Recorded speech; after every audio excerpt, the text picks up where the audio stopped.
a lot of this isn't how interesting is your photos. It's how good are you at talking to people and negotiating stuff, which that's something I never learned or not learned in any official capacity, and just kind of had to figure it out as I go, which is, it can be difficult. Yes. It's horrible to learn that, because as an artist, we spend so much time saturated in the act of creation and the art form. And then anything outside of that is almost a burden, because we're like, I just want to be doing my drug. I want this drug. And, yes.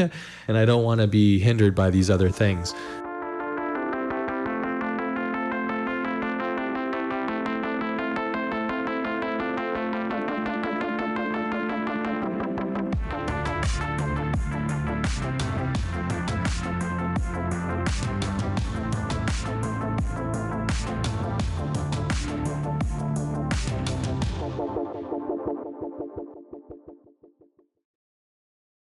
Oh man, it is. I'm really excited to talk with you. You are quintessentially one of my all-time favorite photographers. This is one time appreciate when your photography is out of control. If you're listening to this and you've not seen Camden's work, I highly suggest checking it out, because he has this. We're going to get into it, but he has this way of being in the right place at the right time, but also have an artistic eye. All these things kind of come together, and you can kind of. There's a voice with his work that I really love and I admire. And so definitely check it out before you hear us talk about this, so you have context. This is one of the rare situations where the algorithm from social media actually gave me something special, and it was your work. And so, yeah, this was like a year ago or so. So it's really great to have you here. You're really busy. And so I appreciate you taking the time to make this happen. No, I appreciate the invite. Yeah, I know that you are often on the road and traveling, and based on your profession. So yeah, and you're out in Atlanta. Is that right? Yeah. Okay, that's where I'm based. I read in an interview that you got started in high school with photography. And are you near Road Atlanta? Is that no? So I grew up on the West Coast in Washington State. But I grew up near a racetrack in Portland. So. What racetrack? Portland International Raceway. Oh, okay. I never heard of it. Yeah.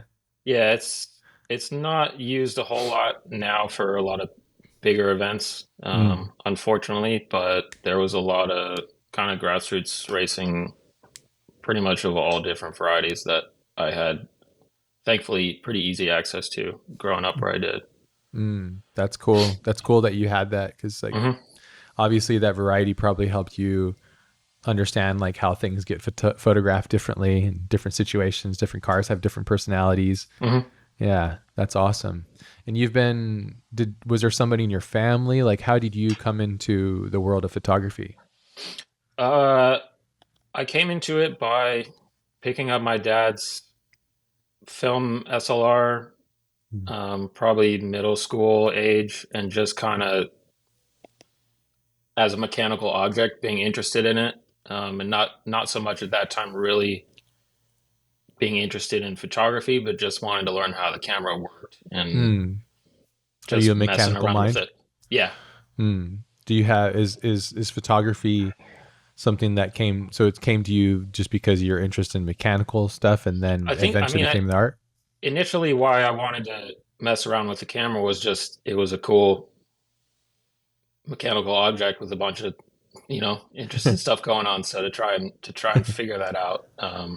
Obviously you put some film in it and go shoot whatever, but that wasn't really at that age, not something I thought I would be. It wasn't a goal of mine to be doing this. I wasn't even really focused on motorsports or aviation at that time. It was just kind of like what's outside to point a camera at and figure out how this works. Interesting. That's fantastic, because like given your work now, seems like your personality is wrapped up in it seems like it's all encompassing, right? It's your lifestyle, I'd imagine, and pretty much it's most of my time at this point. It has to be, because it doesn't make sense for somebody to be as prolific as you, and it seems like you travel from one thing to the next to the next to the next. When I message you on Instagram, you're over here And Yeah. then the next time I talk to you, you're over Yeah. there. And it's fascinating. It's really cool. It's cool to see, because obviously the dedication to what you're doing and the sacrifices I imagine to have to make in order to make it work. But that's really cool. And so photography kind of came to you out of curiosity at an early age. Because I don't know if you had a chance to listen to these episodes. We usually like to start with, if people don't know who you are, we like to try and dig Sure. into where you came from, the origin Okay. story, basically. The Luke Skywalker of photography over here, trying Okay. getting into it. So, did you take that energy and curiosity and then translate it to education? Did you get educated on photography or? So I took photography classes all throughout high school. Mm, Um, I'll say that I already had an interest in it like freshman year when I started with that and already knew kind of the basic stuff. Um, but it was definitely like a way and a specific time that I could kind of further all of that by taking those classes. So I didn't jump into it as a complete novice. Like I want to take these classes to learn photography. I mean, I did, but I already started with some kind of basic mm. knowledge. That's good. Your photos for me have a voice, and that means to me that you're somewhat self-taught. You failed a lot through the Mhm. process, and is this true? Yeah, I I wouldn't say I'm 100% self-taught. I had a great photography teacher in high school. I still keep in contact with him a little bit. Oh yeah, who's Yeah, this? his name is Richard Ray, Shout out to and Richard. yeah, Yeah, you got to make sure probably you send probably him one of the this. best teachers I've had, just in terms of being supportive of what I wanted to do and Mm, teaching a great class. that Um, helps. but if we're going back that far, really what I wanted to do and what I thought I would be doing now was like mechanical engineering or being on Mm. a race team as a mechanic, as a something in that capacity, not as a photographer. Oh, interesting. Do you feel some sort of regret having gone into photography, or? Not regret, but Mm. I still have an interest in doing that side of it, but I'm so far out of practice education on any of that that it wouldn't I'd have to start at the very bottom like a 18-year-old sweeping the floors at a race team or something like that. So it's not a regret, but Mm. there's still the interest in that side of it that I definitely hold. Well, the cool thing is with photography, it's almost like you can kind of spotlight that, and Hmm. showcase it. And I see that a bit in the way that you work with light and stuff too. You can kind of see. I get maybe. I mean, this is cool unwrapping kind of your approach to this because it makes sense when I look at some of your photography, where it's like, for me, it's like the photographer's eye is the curious eye. It's like this is what intrigues me about the world, Hmm. so I'm going to show this to you, Sure. Yep. and that comes, through different. It's translated obviously over time and from looking at things, but yeah, I'm looking at some of your work now just to like Okay. dive into it. But you shoot a lot. I've had Larry Chen on. I'm sure you're Hmm. familiar with Larry. Yeah. Good friends with Um, Larry. yeah, Larry's fantastic. He's a Yeah. wonderful human being, and Yes. and he shoots a ton. Like he shoots so much. You guys are kind of similar, where you're here and then you're there and Hmm. then you're there, and He's like, yeah, he's he's everywhere. more on the road than I am, and Yeah, especially with the family. I don't know how he pulls that off, but yeah, good for very him, man. supportive family. Yeah, Yeah. yeah. I don't know how he does it either. Yeah, it's so much travel and stuff. It's probably one of the downsides, I would imagine. But Yeah. I yeah, I asked him recently if he still like enjoys all of this, mm, given what you said, so much travel, like there's got to be times where it's a drag, but he said yes, and you can definitely see that in in all of his content and his vlogs and stuff, and it's pretty cool Yeah, to you watch can tell him he blow loves up it. so much and still be like 100% excited about everything.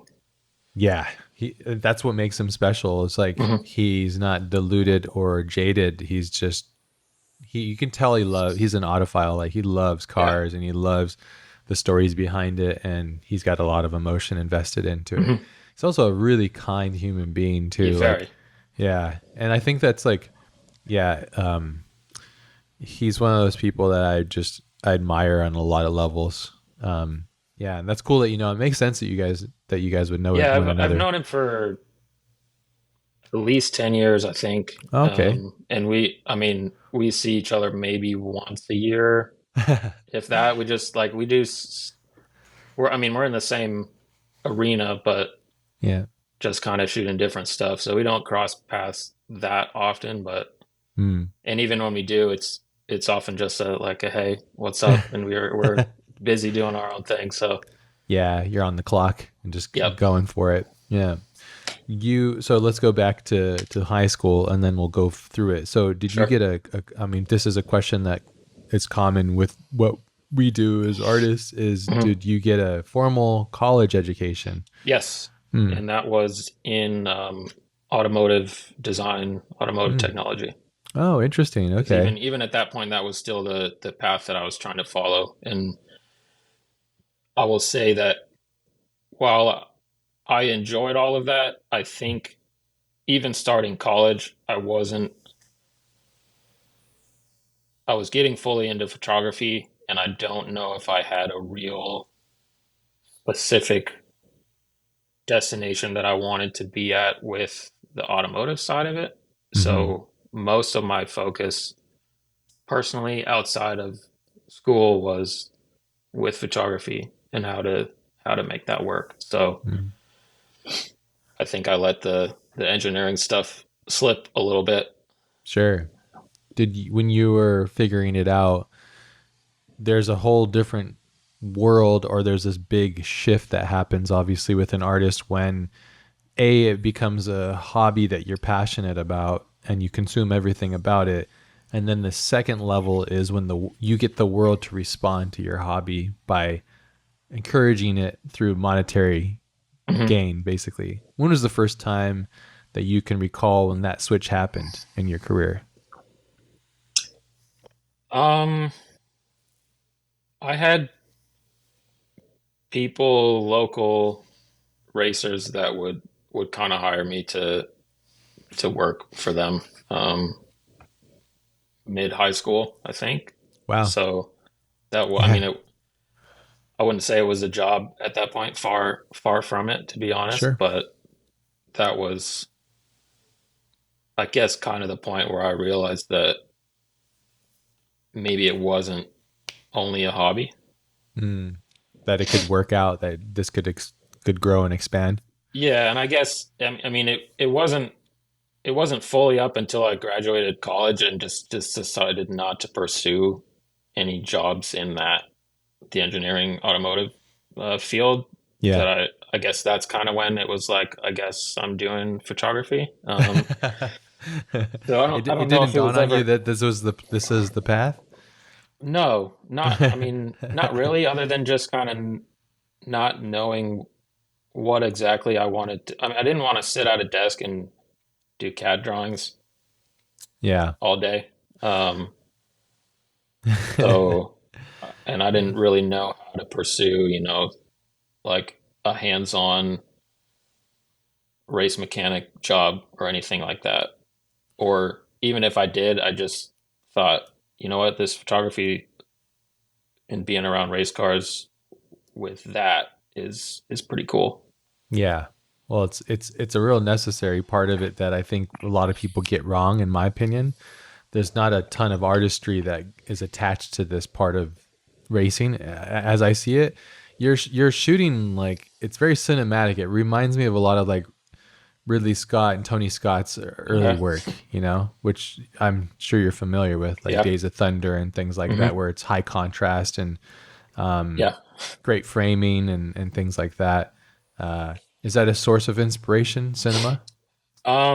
Yes. I don't know if I could say anything specific, Mm. but I mean, I definitely watch stuff like that. Watch Blade Runner and think this is an amazing looking film. I Yeah. wish my stuff could look this cool. And The original Blade Runner? yeah, or Yeah. well, either one, but Yeah, the new yeah, one's good too. Roger Deakins shot the latest one, but yeah, yeah. the original one is Jordan Didn't he do Cronenworth. both? Did he do both of them? No, the original No? DOP is Jordan Cronenworth, I think. So, Okay. yeah, I'll look it up. But yeah, Okay. they're totally different. They use completely different methods too. Like Roger Deakins shoots spherical, the original one's anamorphic, completely Okay. different source, like and all that kind of stuff. But yeah, yeah, because when you look at that, I mean, that painting's like, I mean that movie's a moving painting Sure. basically. It's so much texture and things to it, Yeah. but the contrast level and how you frame light is what I'm talking about, like how you see pockets of light. The first shot I think I've ever saw of yours, which I think it was a Ferrari inside of a, what do you call that, like a barrack or something, where the light was coming in from outside and was all like purple and Okay. blue. You know what shot I'm talking about, right? I think so. Yeah, well, you shot trillions of Yeah. photos, but this one's quite iconic. And Okay. I remember going like, "This is so cinematic. It's almost like painterly."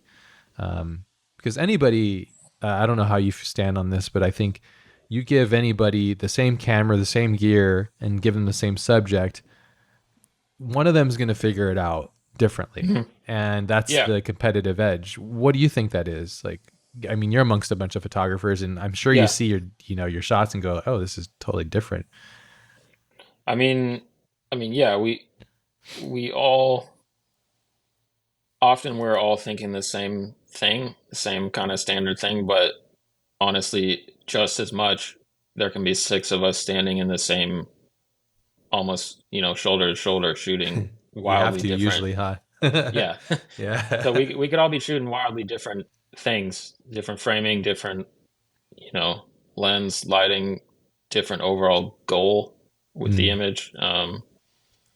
So, Yeah, different crops and stuff too. mhm. I love how you play with crops, and there's like a story that's been told to it, or you're saying like, "Don't look here, look over there," Yeah. and is that something of intention too? Like, walk me through it. You're sitting there in the, what do you call that? The press areas that you're able to go through, because you have to have like coverage, or what do you call it? Like admittance to these certain Sure. areas because Yeah, it's we dangerous. have a credential thing that lets Credentials. us That's it. go more areas than the general public would be Yeah. typically. Special stuff. Yeah. Yeah.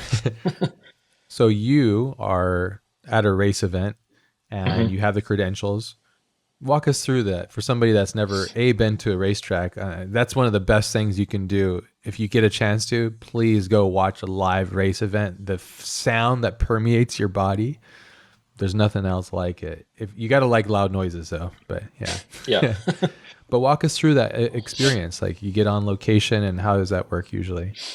Um, I will say that compared to other people, I don't plan ahead as much as A, people might think I do, or Mm, B, other people. It's just generally not how I think, not how I approach I like things. that. There's definite downsides to that, but What are so the often downsides of not planning?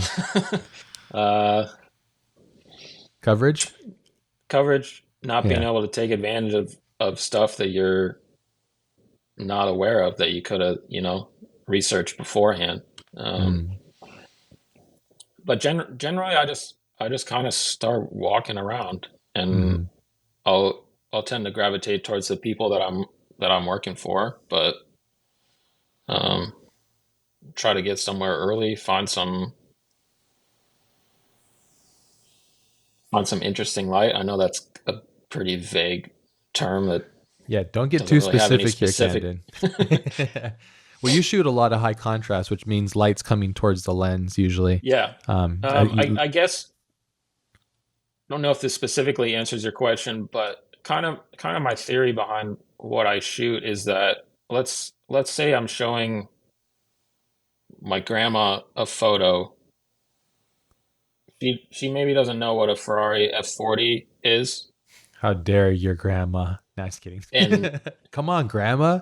yeah, but what? How can I make this image interesting to someone that doesn't have knowledge of what the subject is per se, or the That's like right. the obvious subject? So how can I highlight some part of this car that's just an incredible design or a weird design, or how can I highlight the emotion of the person driving it? Mm-hmm. That's something that I think anybody can kind of understand. Mm-hmm. And Universal. yeah, and at that point, it's not really an image of a car or an That's right. airplane. It's an image of determination, grit, whatever you want to, whatever it may be. So I think having, I'm not always focused on kind of details and being able to see, you know, perfect shadow detail, perfect whatever, but more so shapes, Yep. strong shapes. That's why there's a lot of high contrast work, as you pointed out. I love it. It's I love bold. it too. Yes, Yeah. I think it's a I can push it a little too far sometimes, No. and look at it later and be like, maybe that was a little too much. Yeah, you stop it down way. I love it. But I think that's kind of what I'm looking for. You know, there's someone's taken apart the engine. What, like, maybe their hands are completely dirty, Hmm. and that kind of tells the story by itself without needing to see the whole car and the engine and the person, or it's Couldn't. just all the tools kind of thrown on the ground, not organized at that point. So it's shown that it's being used. Mhm. Um, Well, there's a narrative aspect. That's why I brought sure. up Tony and Ridley Scott's work Hmm. in comparison in a good way.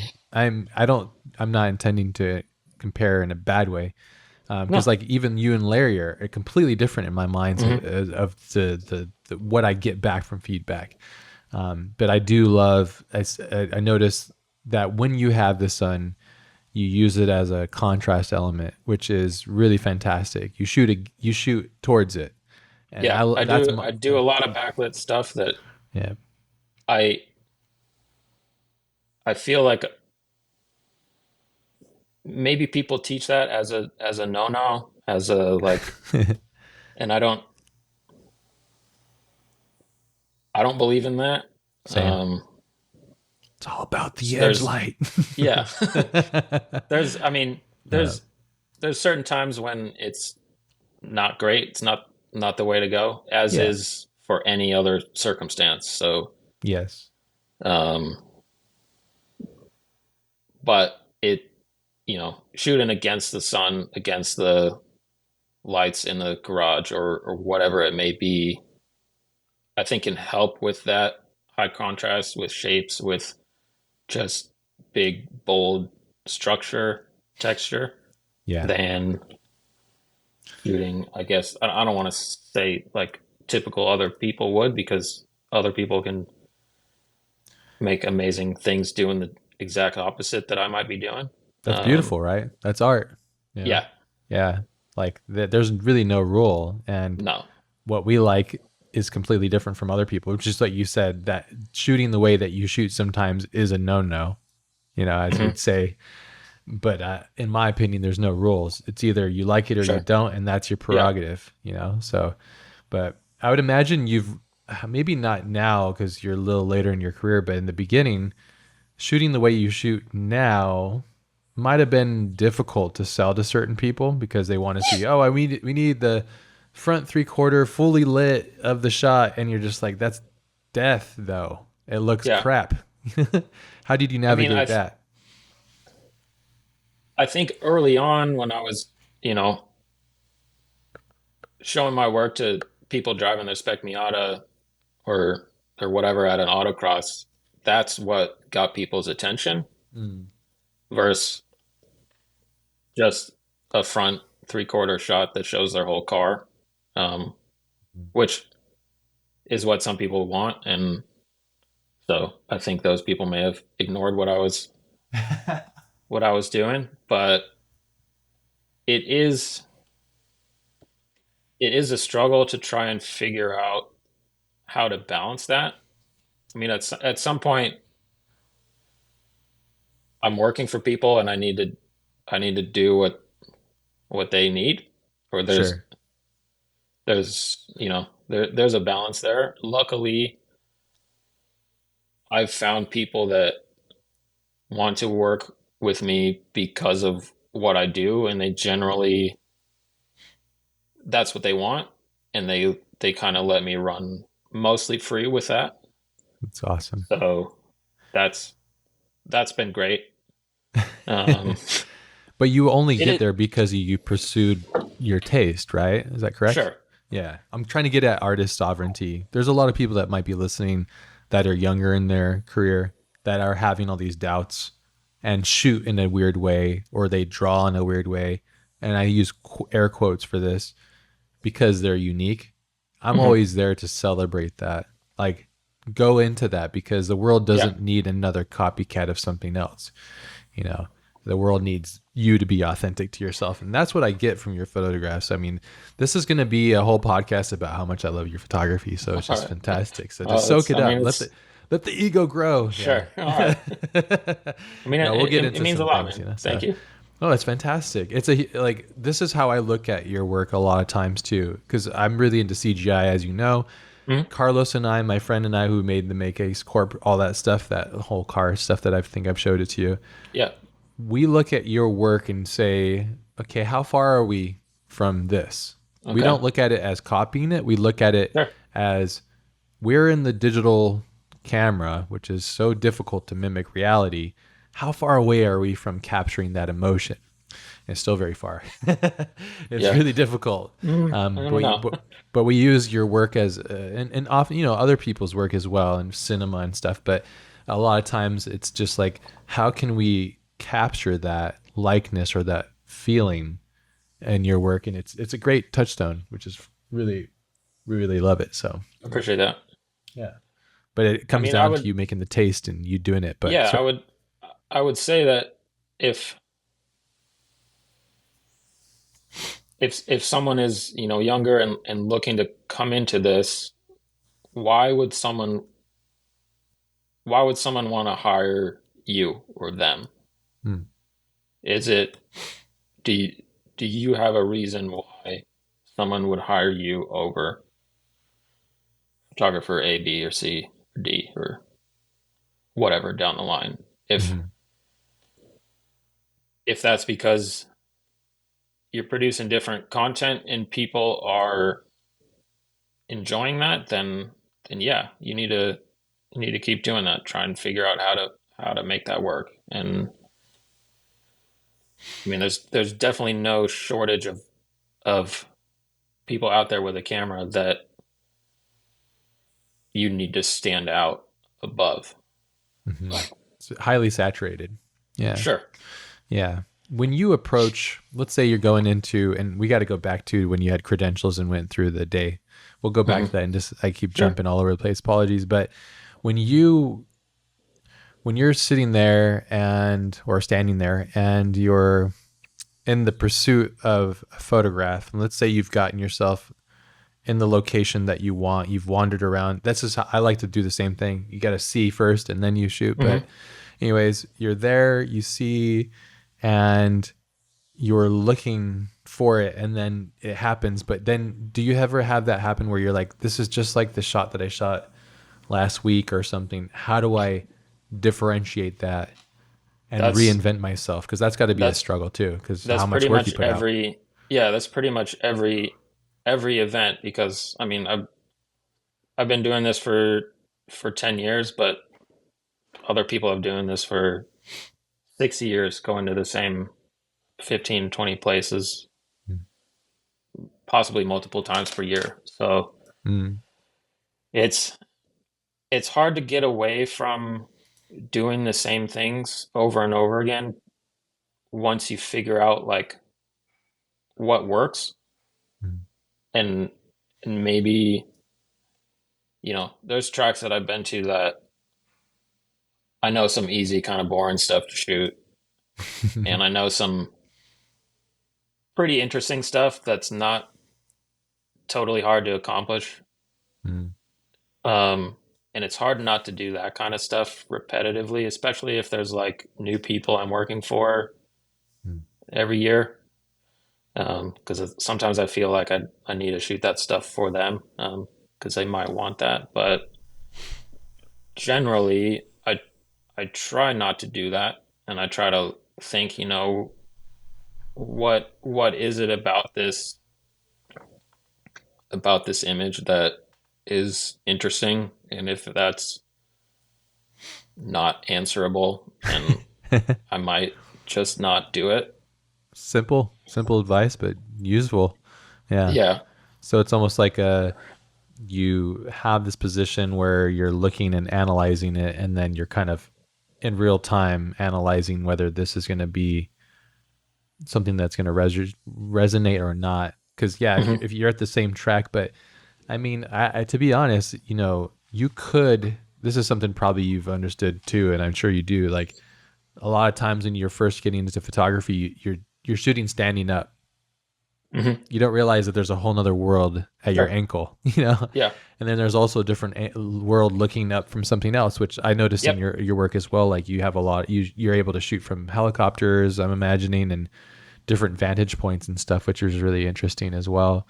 But yeah, that's another thing that I found really fascinating is there's a quite a depth of different variety to things where they could be quite stagnant and traditional or like expected, but there's a variation that happens to it. And I was Hmm. just curious as to your thinking patterns when you're going into this, but a lot of it seems like it's also just you manage to put yourself in the right place at the right time. The subject matter is already doing so much for you, you know? Well, there's a lot of that. I think I gravitate to subjects where there is a lot going on, and I can kind of step back and observe and think, how do I want to portray this and just control myself? Mm. Like doing portraits or like a lot of commercial automotive work, having to be a director and control where all kinds of other stuff is not really how my brain works. Mm. And that kind of scenario is a little scary to me, as much as that's it's hard to admit that, but It's good to admit it. You're more I reactional think then, huh? yeah, well, I Yeah. think there's a lot of that. I think I thrive in a place where there's already some amount of things happening, Mm. and I can, whether that's just a one-time thing or if it's repetitive stuff going around in a circle in a track, um, I can observe and come to some conclusions about what I think is interesting about this in the specific place that I am. Or if I'm looking around and thinking, this is all kind of lame, Then you I'm going to move. walk.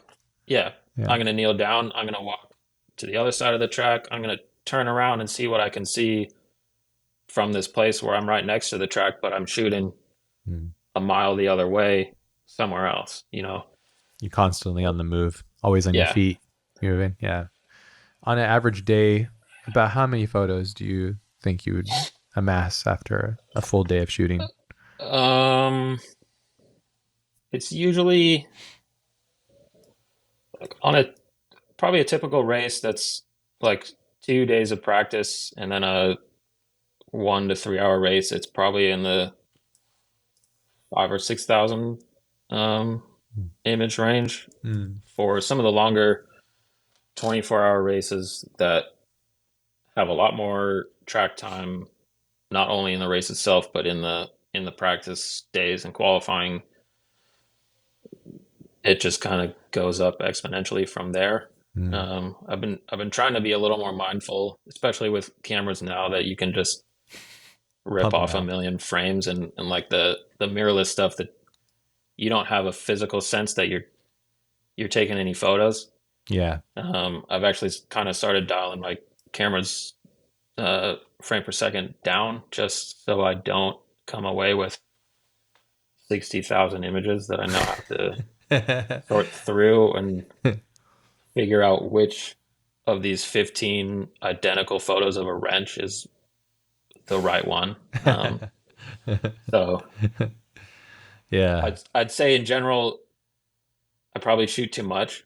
Hmm. Um, Still, huh? in a like a repetitive, there's no real use for taking 15 photos of a stationary wrench type of way. But Hmm. Well, you shoot a lot of action too, so it makes sense to shoot a lot of frames in there, and yeah, you open up the shutter too, which is really nice, and add the motion and all that stuff, which is great too. But you also capture really sharp and crisp action, which is hmm of really fast moving objects from really far away. It looks like too, which is also interesting to navigate. What's your ratio? You'd say when you're done at the end of the day, you're like, okay, if I shot 5,000 photographs, how many are you selecting and saying this is worthy of others' attention? I mean, there's probably 50 or so that I'll give to my clients that Mm. I think are solid and not like a series of 8 images of a car going through a corner. Because to me, those are all kind of the same thing. Maybe one on the entry and one on the exit can be different enough, but Hmm. somewhere around that, depending on. It's a pretty good ratio, actually. Yeah. Yeah, I mean that depends highly on where we are, what kind of race it is. A 24-hour race is a bit different than a 2.5 hour race as far as Yeah, it's its own what animal. what you can do. Although I don't think my ratio of stuff that I'm proud of really scales equally with the length of time. I think because I Mm. take more time to try and do one thing that's maybe a bit more obscure. Mm. This But is I when you're mean, hunting for the yeah. shot. Yeah. But overall, there's probably maybe five that I'm, you know, super proud of that I want the world to see, I After guess. 5,000. Yeah, I mean, Yeah. What percentage is that? Point one? No, 1%? No. it'd be point one, I think. Yeah, 0.1%. Yeah. This is good for everybody to hear too. Because uh, I think shooting action is I think shooting anything that has conviction and a narrative aspect or an artistic angle to it, especially in a world of chaos that you're kind of around, hmm is extremely difficult. And you only understand that when you're actually there doing it, which I've not. I guess I've shot a little bit, but like it's a whole different energy than shooting, say, a portrait. Not to say that one's easier than the other. It's just a different monster. Uh, I mean, I would not want to be tasked with a yeah, same. typical portrait session. I mean, I would say that's harder for Well, it's for just you how. have less mileage with it, maybe. You know what I mean? Like, yeah, For sure. yeah. Um, But the portraits you capture through your work now, I love that they're candid moments of intensity. mhm. And this is what you mentioned earlier. What you strive for with some of your work, I'm imagining, is there's a narrative aspect to it, Mhm. which is it's definitely felt, which is great, and just being there amongst the moment of it. Yeah, I mean, there's definitely specifically with that, there's a lot of right place, right time, as you Mhm. kind of alluded to. Yeah. Um, I would say that 100% there's luck involved with that. Hmm. Probably a lot of luck, but you have to be ready to capitalize on that luck. It's designed luck, right? Wouldn't you agree? Yeah, It's luck by I mean, design. it's Yeah. certainly there's some things where stuff has happened that I've totally had no idea would happen, and I've been able to, you know, click off a frame, and it's been really neat. Mm. But a lot of it is I might have five or six ideas in my head of what I think might happen, and I need to be in this certain place to be able to capture that if this guy turns around while he's putting on his gloves and steps into this little thing of light here. Yeah. Yeah. Yeah, I mean, 75% of that. he doesn't, and he turns and walks the other way. So But you still get at there's least 15 shots of that. So sure, and then I'm like, why did I even take these photos? They're not really that interesting. because the payoff would have been incredible. Yeah. Yes, And so you there's show up and you build your own luck, right? yeah. So you need a it's luck, but it's also I was there, and usually I had something along those lines in mind Hmm. that I had in my head. Like if he does this, I'll do this. If they do a fat burnout out of the pit box, hopefully I'll be in a place where, the mechanic walks back through the smoke holding a tire and he looks all neat. So And edge lit too, or backlit. yeah, Yeah. So you get the volumetric rays. Yeah, yeah. exactly. Hopefully there's a car behind him with their headlights still on. Mm. They've just come into the pit and haven't shut the car off yet. A lot of those stuff that have to, like, all these things have to stack up to get what I might have in my head The as layers and stuff. Yeah. as this would be really neat, and I'm gonna sit here hoping that it does happen. Um, but often when I'm doing that, there's something I'll see out of the corner of my eye happening real quick that is equally cool that maybe I didn't have in my head, but Mm. luck says, "Hey, you got a chance at shooting this real quick." Yeah. It's like, oh, over And there and over yeah, there. It's actually really and supportive of people that have ADD. yes, Yeah. Yeah. Lack of like extreme focus for a short amount of time. hmm And it's actually feeds that yeah, defect in other worlds, obviously, but an sure. absolute strength in this world. I never thought of it like that. I feel like if we ever shot together, I'd be right at the same spot, and it would, oh, look. Yeah. I mean, It'd be a so lot of that fun. comes from being around this for long enough that you kind of get a feel Mm. for what happens. I'm sure, like, anybody who shoots NFL, Olympics for any length of time can kind of feel when something might be about to happen. So Yeah. that's that's a useful skill that comes with repetition and doing this a bunch. Yeah. Sixth sense to it. Are you Yeah. still entertained, infatuated with the process of doing what you do, or has it lost its shimmer? I mean, as you start doing something for work and people are asking you to do stuff that you might not want to do, you do lose a little bit of that, but Sure. um it's definitely not anywhere near gone though. Hmm. So yes. Yeah, so it's still a love, a connection, Mhm. basically, like of an infatuation. That's good. It shows up more when I'm in a new place, like I'm going to a track for the first time or just a Oh, different nice. race, even if it's at a certain place that I've been to. Hmm. So that's where, I don't have any built-in knowledge of this is what I should be doing or shouldn't be doing. So I'm out figuring that out on my own for the Hmm. first time, and that's it's hard work. Yeah. Usually ends up being cool. Sometimes it doesn't if, things fall the wrong way and you pick the wrong places to be, but that's Mhm. kind of how it is. Yeah. Well, yeah, you never know until you know, and then you can't Yeah. know unless you try. So Yep. it's like you're building out you're building out your fate, basically, and then you're hmm focusing and moving through it, because it is a bit chaotic.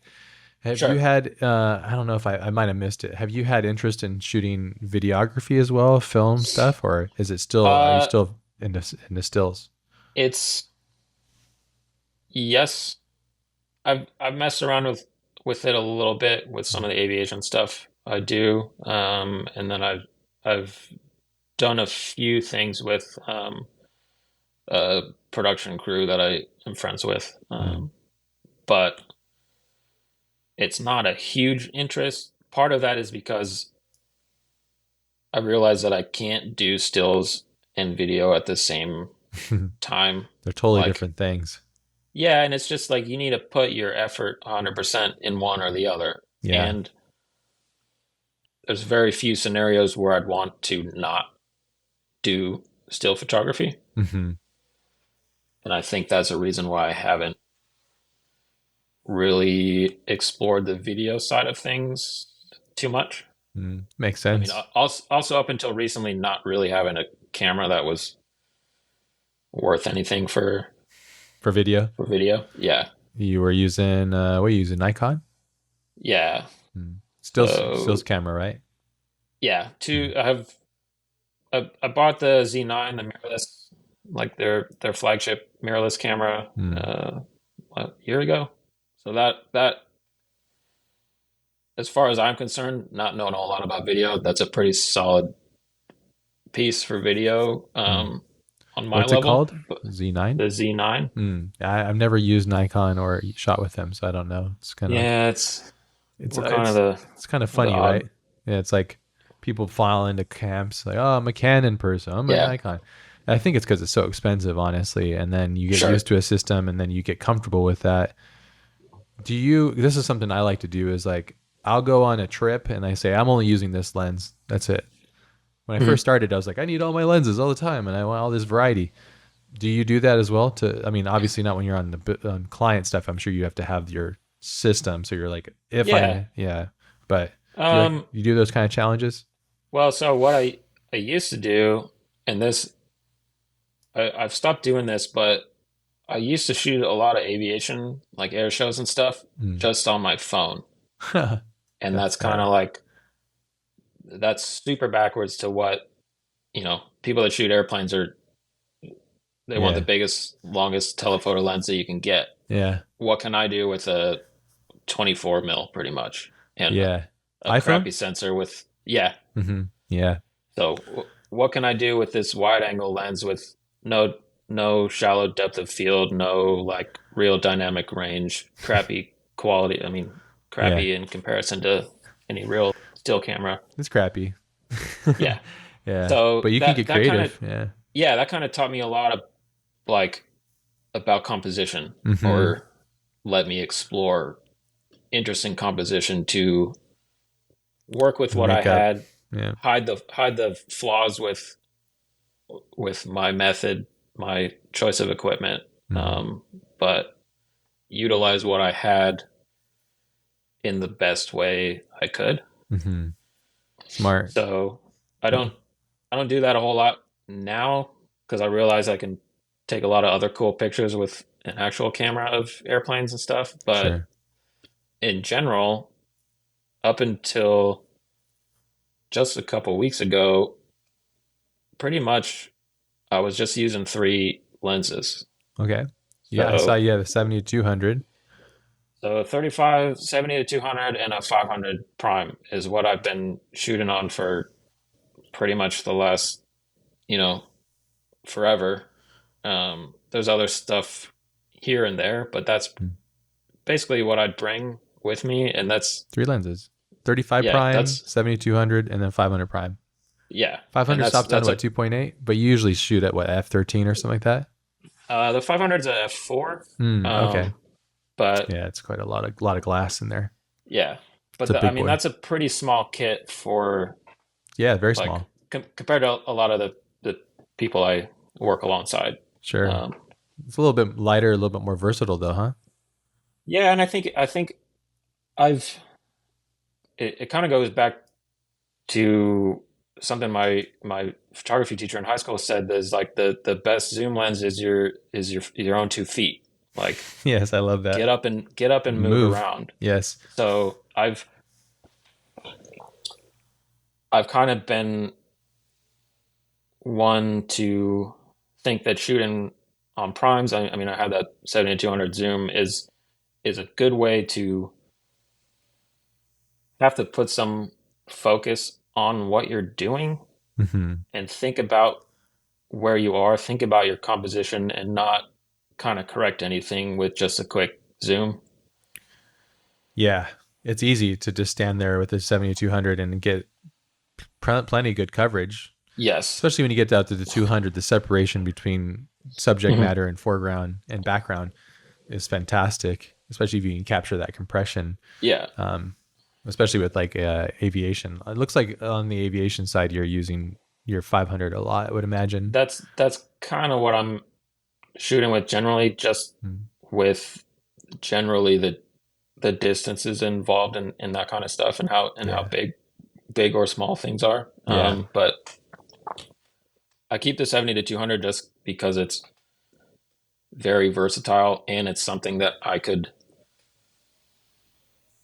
if Delta loses my bag or someone steals it, I Yeah. can have that and a camera with me all the time, and I can pretty much do most of what I want with that focal range. Mm. Um, Yeah. It's just a great fallback. yeah, Yeah. Yeah. I mean, the gear is often a topic that's discussed with photography because, like everything, people think that it's, what do you think on that actually? Do you feel that your gear defines you or vice versa? Or, I mean, obviously you couldn't take photos without the camera, so it's relevant, but yeah. at what point do you go, I well, think it. I tell people that it doesn't matter, and it certainly doesn't matter up to a point. mhm, I think initially when you're just starting to learn, it really doesn't matter. Like you need to figure out the basics with whatever it is, whether it's something shitty or something nice, and that's that's that could be debated as to what that is, um, also. But there's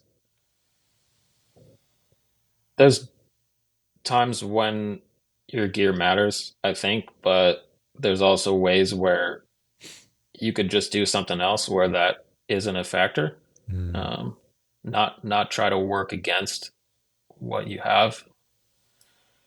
Um, yeah. Well, working with the tool you have too. And like you mentioned yeah. too, like having limitations, like when I was first getting into photography, again, I picked up the 70 to 200. You might know this. I actually bought it from my friend Webb Land. Do you know Webb?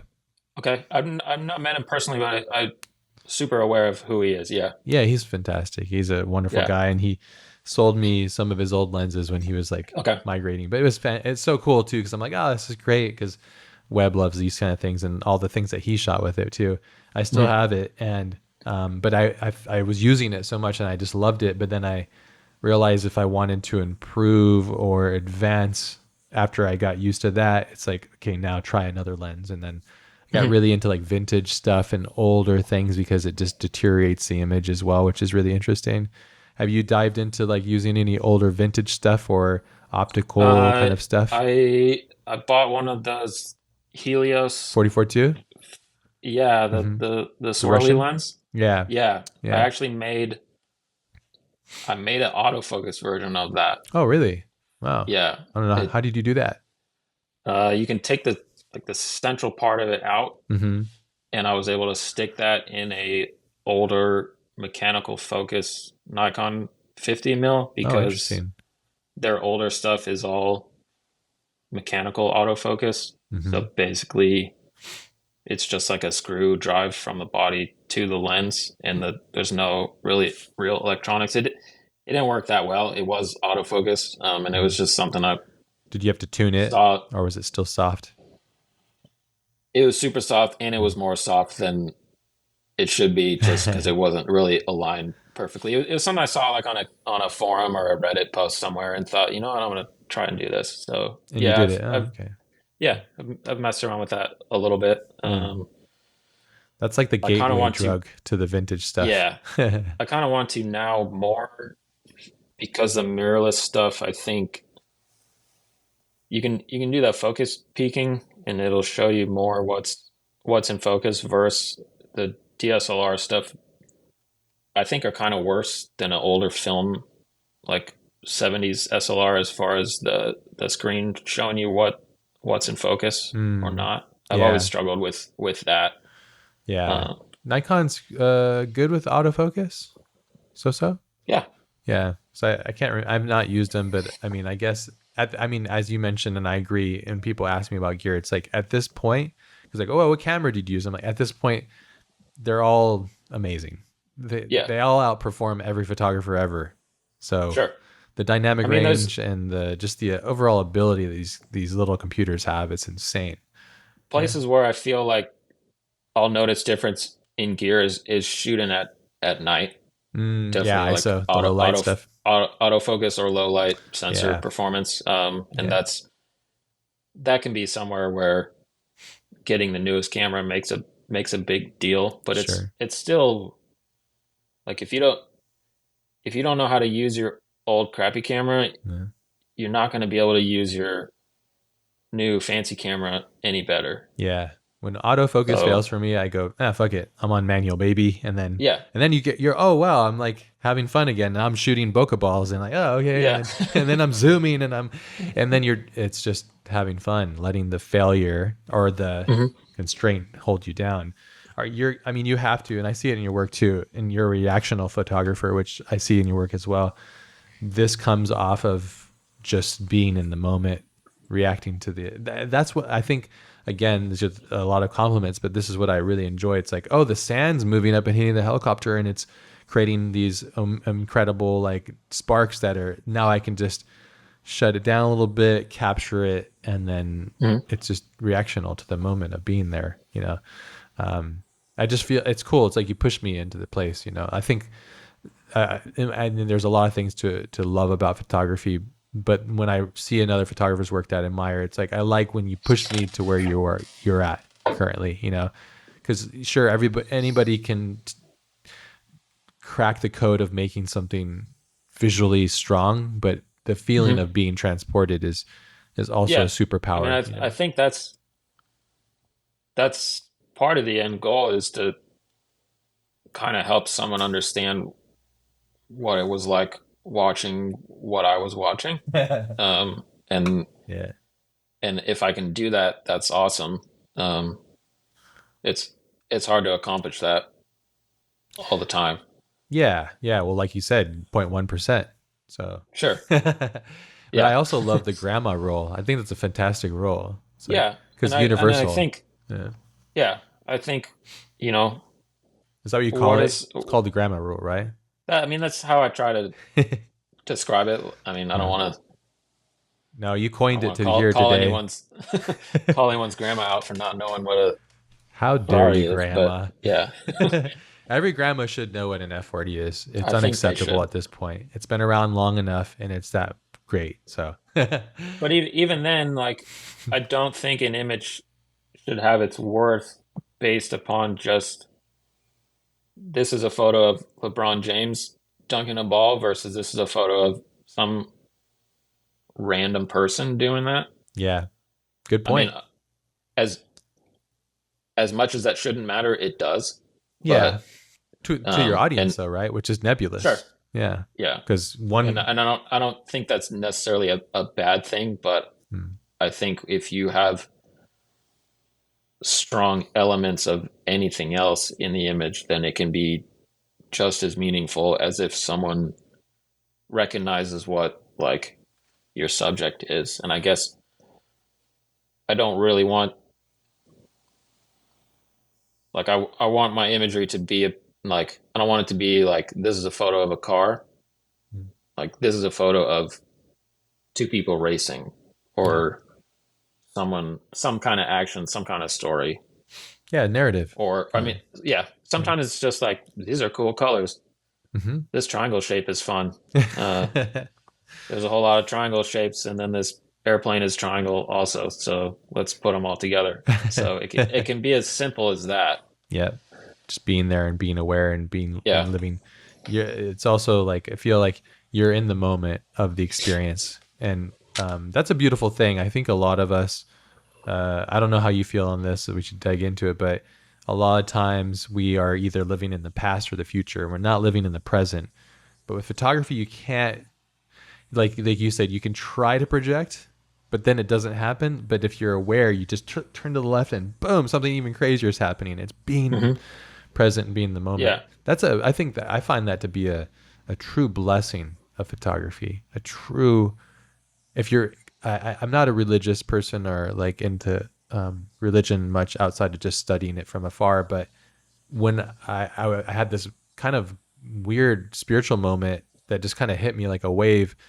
Months back, I was with my friend Anthony. We were out filming a project, and we were in this prairie area next to a lake in the early morning, and the sun was rising, and you're aware of the weather and the sun direction, all that kind of stuff when you're doing this stuff. And the sun was burning the vapors off the water and it was raising, but you can see it in real time. And I looked to my friend Anthony, who was over there, and I said, I think this is my religion. It's like I'm looking at God, or I don't know what it is. It's bigger than me.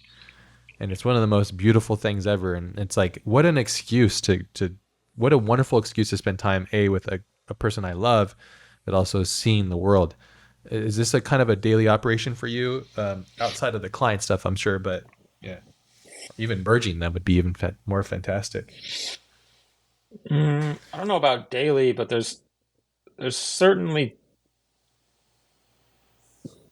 there's definitely times where something that I'm present for, I'm just, I mean, sometimes I'm like, I don't even want to photograph this just because it's like so cool, so whatever. Yeah. I stopped even filming. I just was, Yeah, I think I just let it roll, and I was like, I'm a human right now. yeah, yeah. There's definitely times when that feeling comes over me where I'm just like, holy shit, this is like really special. hmm Um, And you're so lucky to be there yeah, to experience it. Yeah. And humbled by it. I mean, hopefully in those moments I can make an image of it that It is meaningful, but often, doesn't even come it's just close like, too, huh? yeah, Which is crazy. Yeah, that's funny. I love that that was your answer to that. That was exactly what I was hoping for. That because sometimes you are present for a moment that's bigger than you, and it just humbles yeah, you, and it almost yeah. cripples There's you. like, well, there's I can think of one example of that. I'm sure you're familiar with the Nürburgring. Yeah, of The course. Well, Okay. I've not driven it, but Okay. I've watched many Well, videos you of it. know what it is, Yeah, and know that it's like yeah, the holy ground of racetracks in the yeah. world type Special. of thing. So I've shot the 24-hour race there a Mm, few times, mm, and it's something else yeah. as a whole. And What do you mean? they Can you extrapolate on that?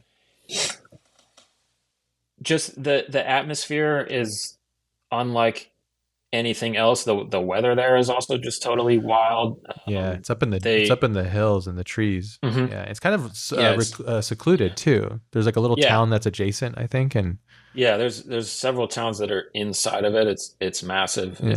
It's unlike anything else. But there's for that race there's like 300 cars that are entered in that race. Mm, And normally a typical race has like maybe 50 max. mm. 30 to 40 is a pretty What's a long pretty track average. too, right? 10 miles or It's a something like that. huge track, but the pit lane isn't a whole lot bigger than any other track. So Mm. they stuff like 6 teams per little pit garage. Oh wow, And really? Oh, yeah, and they all interesting. kind of have to cooperate, and sometimes they are fighting about stuff. But there was, I think it was 2019, whatever, that not super important, but it was at night in one of the practice sessions, and it just started pouring down rain, Mm.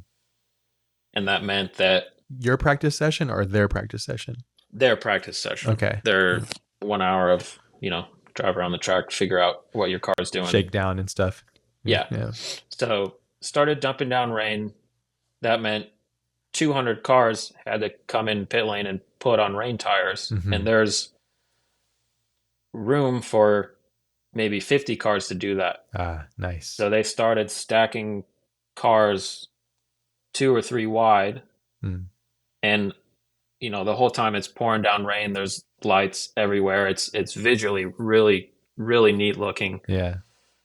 and Are you on it comms was too? Do you have like a walkie on you and stuff? Or are you just kind normally of no, okay, cool. You just acknowledge. You just just oh wow, this yeah. is It's happening. it's it's not something I generally am in need of. Mm. Sometimes I've had my little radio scanner to see what my team is doing, but in that case it wasn't a thing. But it was just like all of a sudden, boom, massive rainstorm, all these cars piling in, mechanics are changing tires. It's pretty much total chaos. Mm.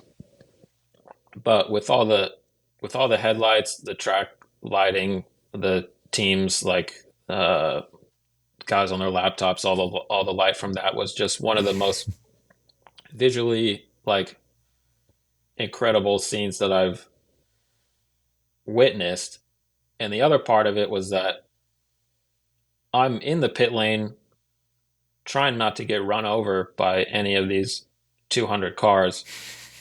And at one point I realized like I need to just kind of back up and maybe just watch this because one, I'm going to get run over, but also this is just totally incredible what's happening right now. And I have some photos of that are really neat, but it was kind of just it was a little bit too hectic for me to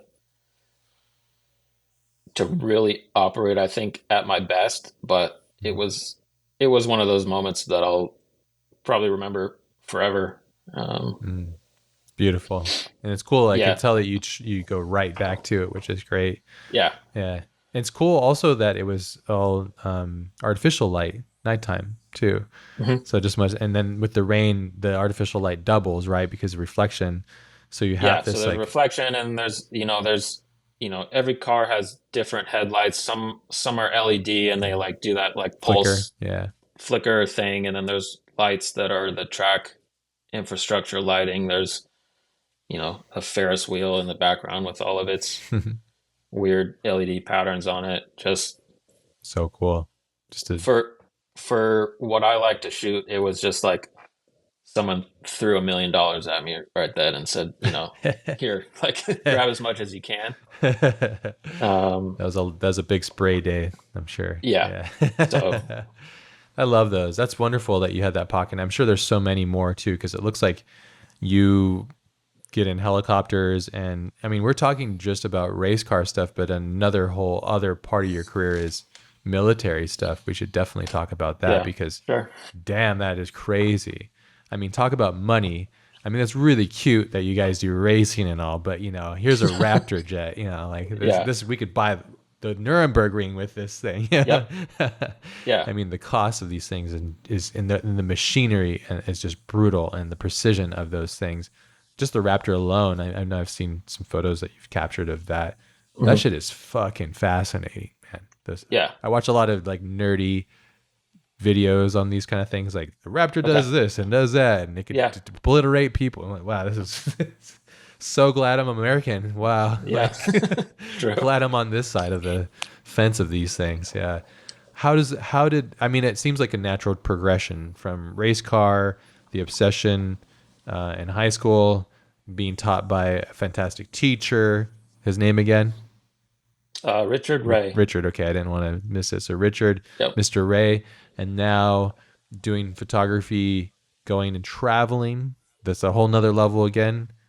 Did the military stuff come as later on in the progression? It it came later on in terms of me photographing it. I've been interested in aircraft aviation for, I mean, probably before I was interested in cars and stuff, although that Mm.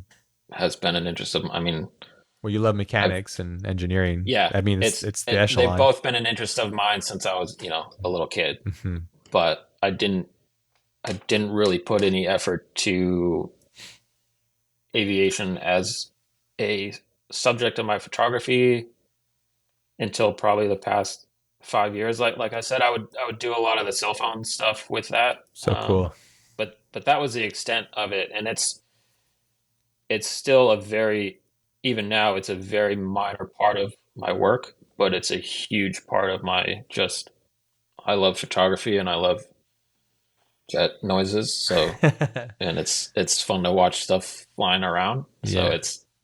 it's a huge part of my life at this point, but it's a small Part of your part. client work where you're, Yeah. oh, that's interesting. I would have thought, as an outsider, I thought, oh wow, like the U.S. military is hiring you to actually capture. They should be. No. Oh, Yeah, sure. do you have a publicist or something like that helping you with that stuff, or? Not really, no. Oh, okay. Yeah. I mean, dude, it might be a good idea to get one because, Maybe. I mean, yeah, it's like when I look at this stuff, a friend of mine was over at my house. He's pretty high ranking military. And I was like, you guys see this guy's photographs of this stuff. And he was blown away because I think he was, he was doing something with the warthogs and stuff. That's what they call it, right? The one with the big Gatling gun. That's friggin' Yep. basically Yeah. it's a flying mega gun. Yep. But yeah, he was like, damn, this is artistic and stuff. Okay, well, damn. I would have thought so, just given the quality. So what you do is you know where the air shows are, and then you show up and then just go to town. Yeah. Wow. But how do you Air get into shows are helicopters and stuff like that?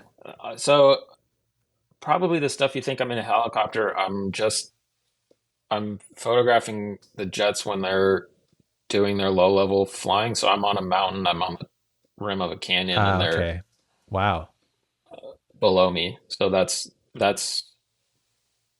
part of it is the exploration to go find that stuff. Wow.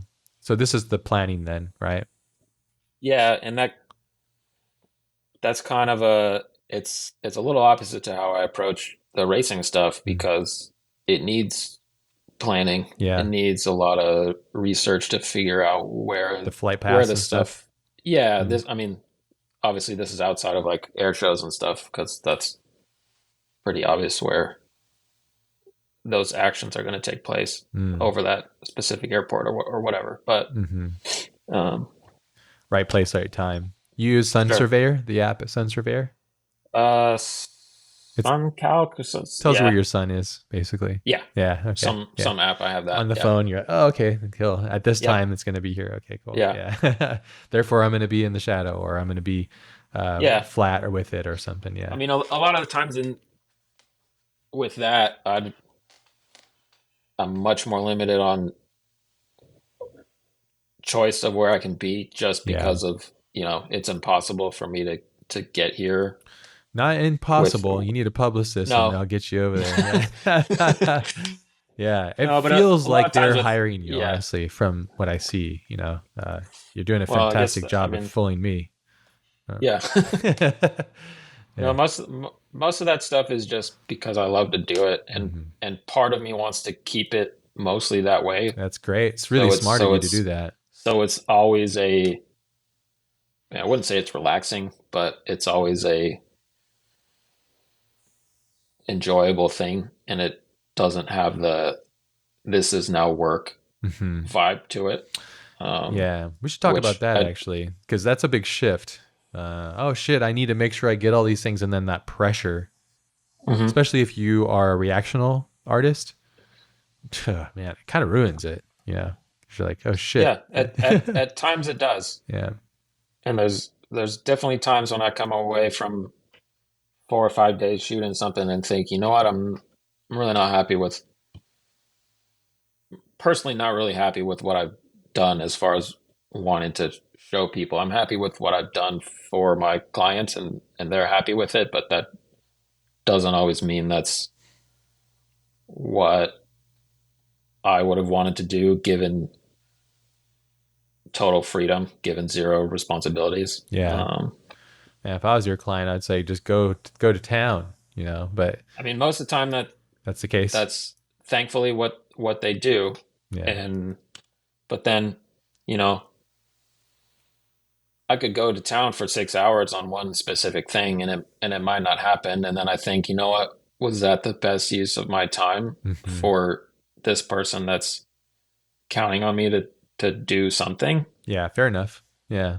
Um, It's a responsibility attached to it for yeah. sure. Could I have taken 10 minutes to do some more or less standard things Mhm. and then spend the rest of the time to do something more interesting? So it's often a time thing. Mhm. Makes sense then. Um, Yeah. oddly, some of those longer races, the 24-hour races, I'll get done and I'm exhausted, but I still feel like there's 30 or 40 things that I didn't get to try. Mm. Um, Well, that should always be the feeling though, right? Like you should, I guess yeah, because that gives me something to look forward to for the next time. that's right. Yeah. And always being hungry is Yeah, a sign of being humble. And yeah, that's so important though, right? Because if you lose that edge, what are you doing? you know? Sure. Yeah, you should be like humbled by the fact that there's never. I was once asked, "Is this a piece of art that I made? Is this your, I don't know, is this your best work of art?" And I said, "There's no such thing. It's tomorrow. Yeah. Tomorrow is the best Yep. work." I don't know what that is, too. I don't know what I'll love tomorrow. I don't know what it'll be, Hmm. but I'm humbled by the fact that I'll never make the best work because Sure. it doesn't And you always exist. have something to strive for the next time. It's so clutch. I mean, that's such an important part of the process. Yeah. Yeah. I would love to use, well, you pick whatever image you want to use for the banner of this, but Okay. if you can find the one where you're explaining that visceral moment with all the cars, I'd love to see that too. Okay. But with I'll literally have to look up almost some of that. everything that you have on posted online, it's like, oh, this is banner, this is banner, yeah. Anyways, before I forget, that's a Sure. simple request. But yeah, you really did fool me because I thought for sure that the stuff that you were doing with the military was just, yeah, I got to figure out. There's a, Yeah, there's a few things that have been more official than not, yeah. but it's not a large percent of it. Have you Just watched the because I latest Top Gun movie? The cinematography is yeah. probably a Oh good yeah. inspiration there too, huh? It's amazing. Yeah. Joseph has fantastic visual taste. The director Joseph Kosinski did the Yeah. Tron movie and stuff as well. Hmm. Works with quite a few of my friends, but yeah, his Okay, visual cool. sense is fantastic and Yeah. such a great look. Do you what did you think of the Batman?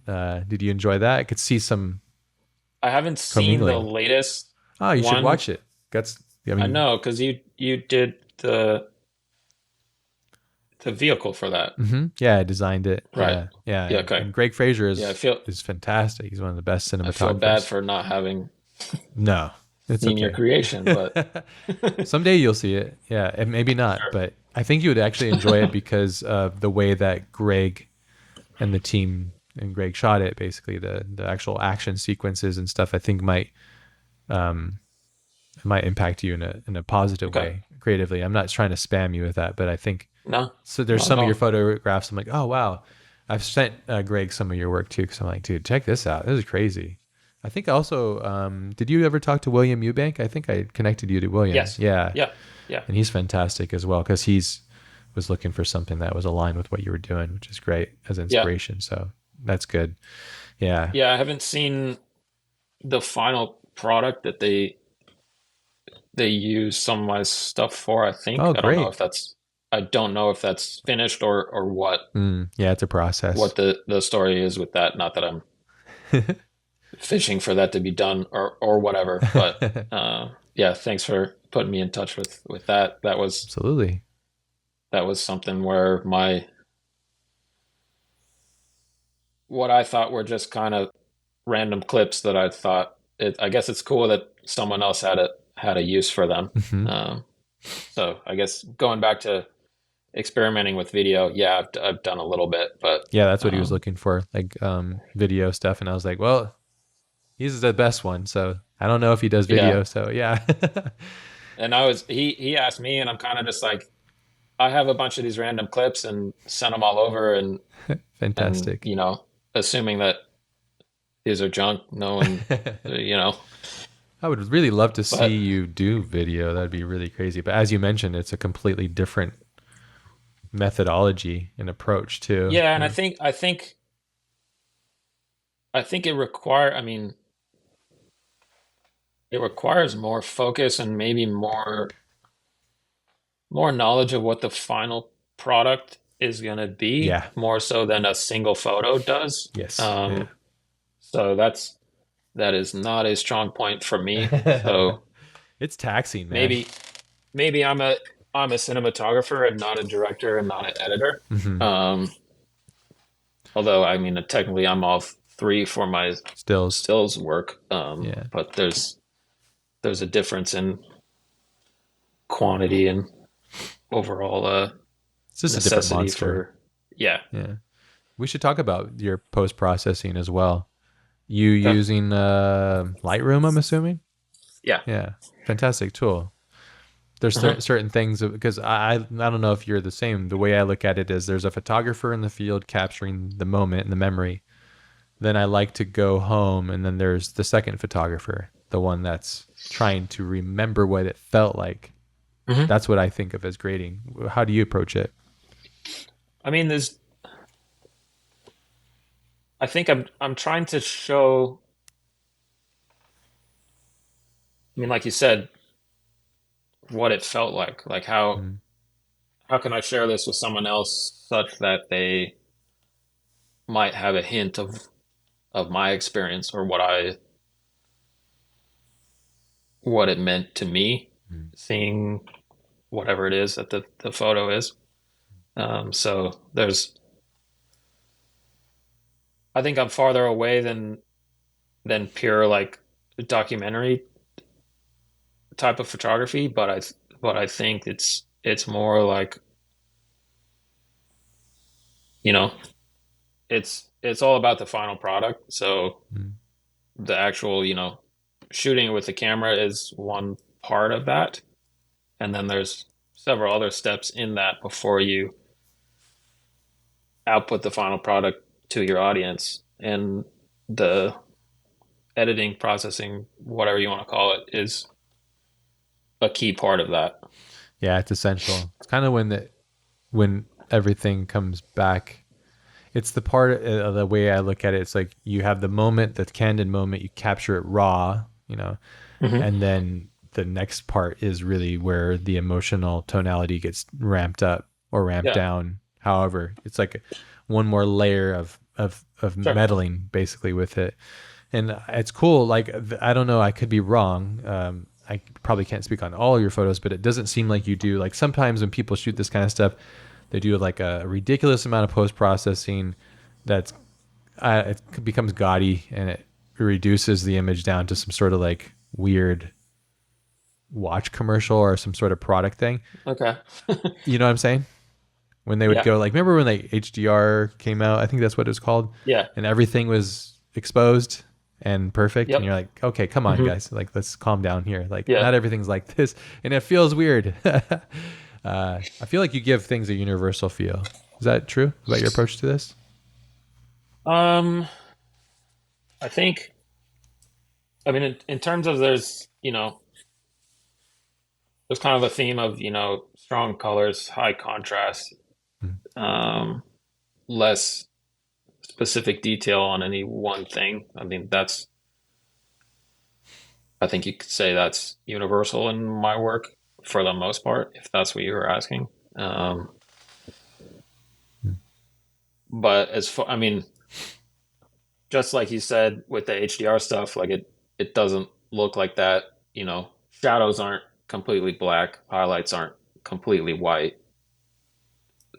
That doesn't necessarily exist, but also that's kind of what it feels like when I'm looking at that. So that's what I gravitate towards in my post processing, as far as, you know, this is a shadow and this is in the light. So it should be nearly dark and this should be very bright Mm. to show these shapes and stuff. Yeah, that makes sense. What's a dream for you? Like, what would be tomorrow an opportunity landed on your lap? What does that dream look like? That dream job, that dream position, the dream moment, the thing that you could capture, Hmm. experience. What is that? Do you know what that is? I'm not sure I do. Um, You live in it. I mean, well, I mean, yes. This is good. Occasionally I stop and think, and like it's pretty cool to be doing what I'm doing and have all these experiences that I've had, things I got to see, and that it's looking like it's working great and will continue. It's fantastic. I think in the general sense, a dream would just be to continuously do new things, Mm, new events, new places. Maybe it's weird lenses, I like to see that. different That'd be cool. different techniques. Yeah. Specifically, there's a an off-road race called the Dakar Rally. Oh yeah.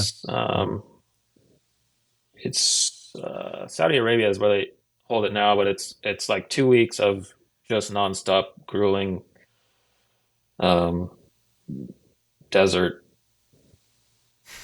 awesomeness is how I would describe it. And it's I guess what I like is somewhere where I can really get into something, Hmm. which is why I don't like doing a whole lot of like editorial automotive things where like, hey, we have this Mustang GT500, let's take it to the track for a day. I've certainly done that, and it's usually with friends of mine who know how I work and are okay working with my style, and just because it's an enjoyable time being with friends doing car stuff. Hmm. But I don't feel that there's a whole lot of purpose to that for me. There's a ceiling. Other people, Yeah.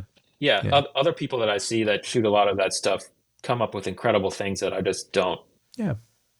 personally know that I could do. Hmm. So I won't say that Is it it due to has no like a lack of purpose. interest? Some of it's a lack of interest. Some of it's just like I think more planning Mhm. goes into it than I do. Like Yeah. more of a I have these images in my head and I know exactly what I need to tell people to do, where I need to place things, what lights I need to have, that kind of stuff that isn't really me or how I work. Yeah. But I see what people can do with that and think, wow, that's pretty neat. And Well, I would say what those people are trying to do, in my opinion, is they're trying to do what you're doing naturally by being in the moment of capturing that thing. They're trying to do it, but they're trying to replicate it. And that's super hard to do. Yeah. I agree it's super hard to do. I don't know if they were Not I don't know you necessarily specifically, that but they're like capturing the moment of okay. they're Yeah. they're trying to capture the 0.1% continually. Hmm. That's what that's the way I Yes. look at it, you know. Yeah. I mean, that's Yeah. what all photographers, I would imagine most photographers are trying to do. They're trying to capture more of the 0.1%, you know.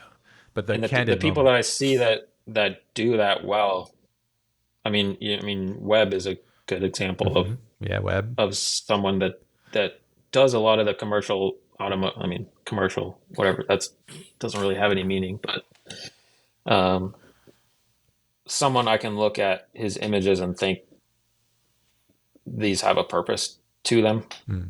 These, and I can't imagine myself doing that, but I can see all the work that went into that and think, this is something special. Hmm. Yeah. So Dakar Rally is the dream one, huh? Yeah, that's one of like the dream events, I guess you'd say, just because it's 2 weeks of getting down and dirty in the sand and dust and tons of miles on the road, getting from place to place. Mm. I don't even begin to understand how the logistics of that works. It's crazy. But Just racing in general. It's so unnatural and so weird, and there's yeah, so much money involved. uh, Oftentimes when I'm around these things, I'm like, who has got this kind of wealth that's just funding these things? Yeah. Because do you come from wealth, or is this like, are you a self-made person? not really. Yeah. So it's like, it's weird when you're around these multi-million, sometimes billion-dollar machines. You're just like, this is wild. Yeah, You were at the King of yeah. There's Hammers, there's right? You were there yes, recently. That's a crazy thing too, huh? Yeah. yeah. Yeah. Next time you're in my area, I don't know if that's my area, but you should let me know if you don't mind. Where is your area? San Diego, LA area. Yeah. Okay, Yeah.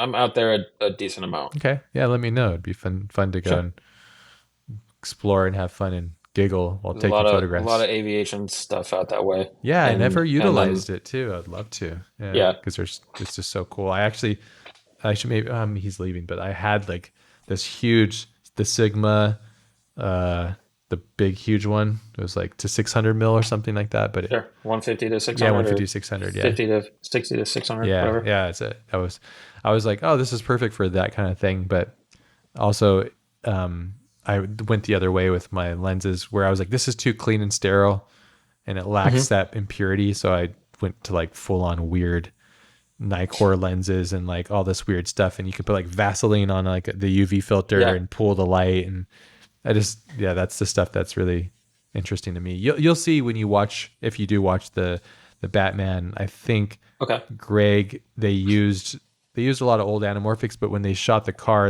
actually used rehoused Helios lenses Okay. with the fake anamorphic, I think, in the back of the element, and Yeah. then they would put Vaseline and stuff on the UV filter, Okay. so it would smear and cast. You'll I've see, done yeah.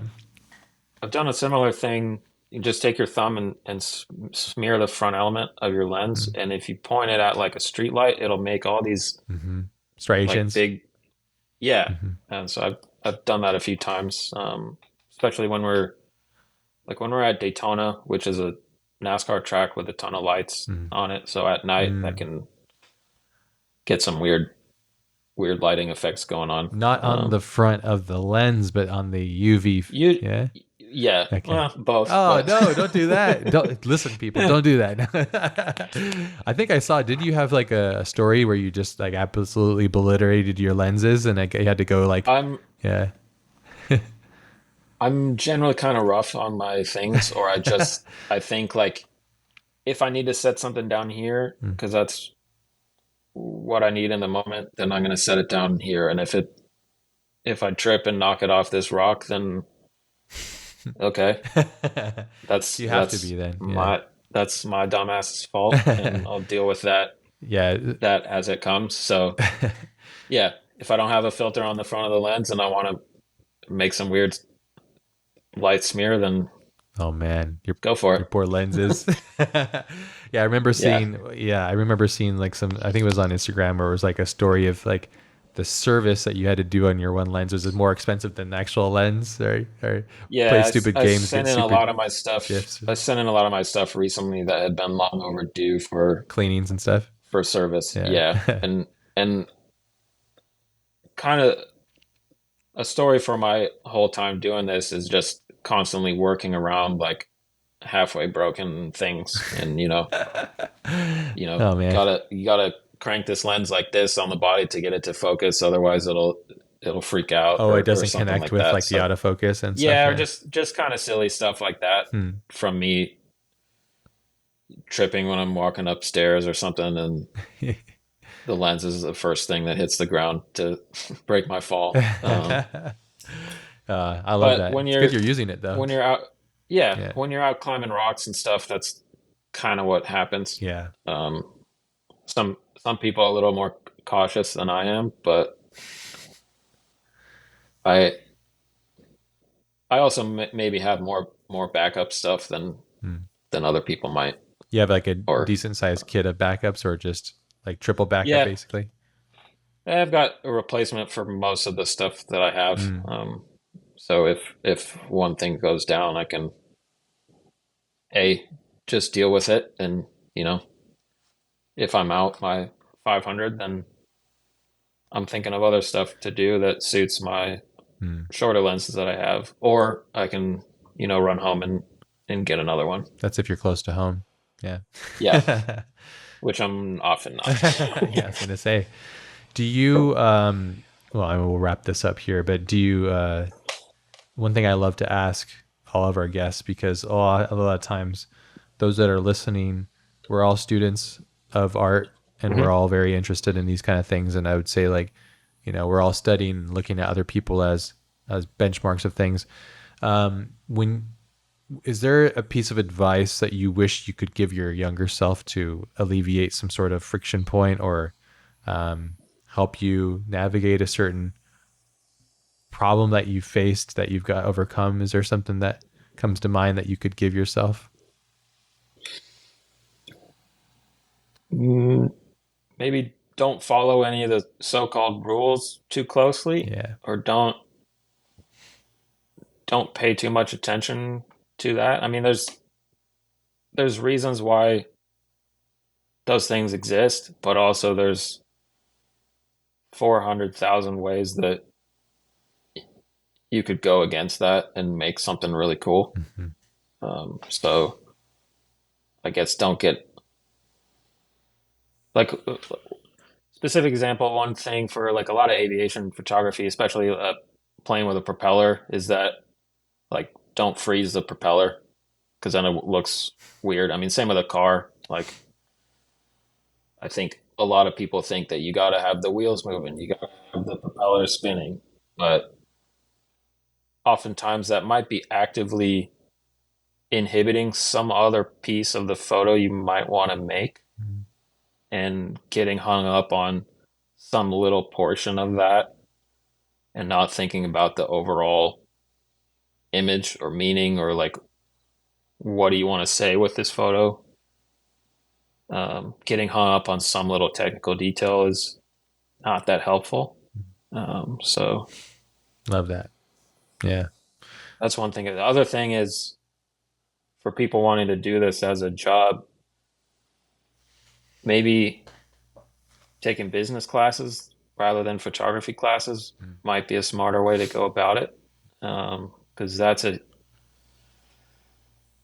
lot of this isn't how interesting is your photos, it's how good are you at talking to people and negotiating stuff. Mm. Which that's something I never learned or not learned any official capacity, and Uh, just kind of had to figure it out as I go, which is, it can be difficult. yes. It's horrible to learn that, because as an artist, we spend so much time saturated in the act of creation and the art form, and then anything outside of that is almost a burden, because we're like, I Mm-hmm. just want to be doing my drug. I want this drug, Yes. and I don't want to be hindered by these other things. But that's a great advice too, especially if you want to learn how to do that. I have a book that I'm going through right now that I mean, I read a lot of books, but this one, I'm not sure if you've read this one before, but it's called the Win Without Pitching Manifesto. No, I have not. Fantastic book so far. It's really Okay. condensed, so it's only 2.5 hours, which I love. And it's really condensed. There's a lot of information. But what it's doing for me is it's strengthening my approach to how I communicate my value to others, and also my clients, and so on and so forth. And it helps me, because a lot of times, when the drug is so good, you're desperate and you're like, I'll just do it for like free. And that's okay. Mm-hmm. If you don't have bills to pay, do it for free. But if you have bills to pay and you have things to take care of and people to be accountable for, then it's almost a hindrance to your life and your Sure. work to be doing it like that too. I'm sure with you, I don't know. Actually, I'm curious. Like when you first started out, was a lot of it spec and free until it started to gain traction? Yeah, there was a lot of that, and I think, I mean, people say don't work for free, and I would modify that by saying that not being paid doesn't necessarily mean it's free. Mhm. Like, you could still be getting something out of it, with You learn. even if it's not monetary. So Yeah. maybe take that into account. Like, I mean, certainly there's a problem with people saying, "Hey, can you work for exposure or whatever?" That at a certain point that is detrimental. Yeah. Um, Exposure bucks. Yeah. yeah, Yeah. yeah, When I was first not starting out, not I was ex- like, I had my hands on it. I wanted everything, give it to me. I was desperate and Sure. hungry for it. And I was okay with that. That was a choice that I made. But I wasn't trying to complain like, I did all this stuff for, no, it was like, I know what I was doing. No, And sure. basically I was like, I will learn. I'm going to Hmm. go through school, because I couldn't afford to go to art center or these other schools that I knew that I would get that kind of level of experience.